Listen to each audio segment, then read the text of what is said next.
Hello guys, welcome back to my mini blog channel.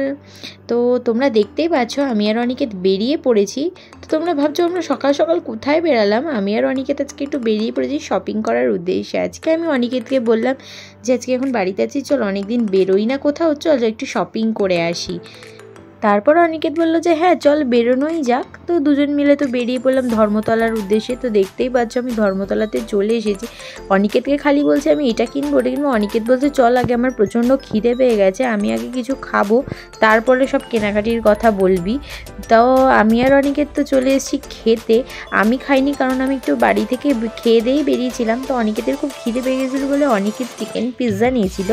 তো ও chicken পিৎজাটা খেয়েছে। দেখো রিভিউটা শোনো তোমরা, ওর কেমন লাগলো রিভিউটা। অনিকেতের থেকে তো রিভিউ পেয়েই গেলাম, তারপরে আমিও একটু টেস্ট করে নিলাম। ওটা তো আমিও একটু ঢং করে নিচ্ছিলাম। তারপরে চলে গেলাম এই জামা কাপড়ের দোকানটায়। এই জামা কাপড়ের দোকানে অনেক সুন্দর সুন্দর কোয়াড সেট পাওয়া যাচ্ছিলো। তো এখান থেকে আমি একটা কোয়াড সেট পছন্দ করে নিয়ে নিলাম। তারপরে বেরিয়ে পড়লাম বাড়ির উদ্দেশ্যে। ও আর কি কি কিনেছি তোমাদের সাথে তো দেখানো হয়নি বা শেয়ার করা হয়নি। আমি একটা শাশুড়ির জন্য ঘড়িও কিনেছিলাম সোনাটা কোম্পানির। তো তারপরে তো অনিকেত আর আমি বেরিয়ে পড়লাম। অনিকেত বললো যে চল আজকে যখন হাতে অনেক টাইম আছে তুই আর আমি একটুখানি অনন্যা আর ঋত্বিকের বাড়িতে যাই। অনন্যা ঋত্বিক হচ্ছে আমাদের মানে অনিকেতের অফিস কলিগ আর কি। আর ও অফিস কলিগের থেকেও বেশি হচ্ছে আমাদের বন্ধু। তো অনিকেত বললো যে ঋত্বিকদা তো বাড়িতে নেই, ঋত্বিকদার আজকে অফিস।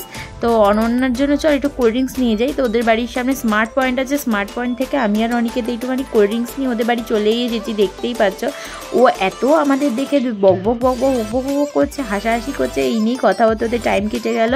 তারপরে আমরা বেরিয়ে পড়লাম বাড়ির উদ্দেশ্যে। তো অনিকেত আর আমি বাড়ি চলেই এসেছি। তোমরা হঠাৎ করে দেখছো যে এই প্যান্ডেলটা করা ঠাকুর কি। তো কালকে আমাদের বাড়ির সামনে হচ্ছে বিপত্তারিণী পুজো, মানে আমার শাশুড়িরা কয়েকজন মহিলা মিলে করে। দেখো বিপত্তারিণী মাটাকে এত অপূর্ব লাগছে, কি সুন্দর, কি অপূর্ব নাই লাগছে মায়ের মুখ।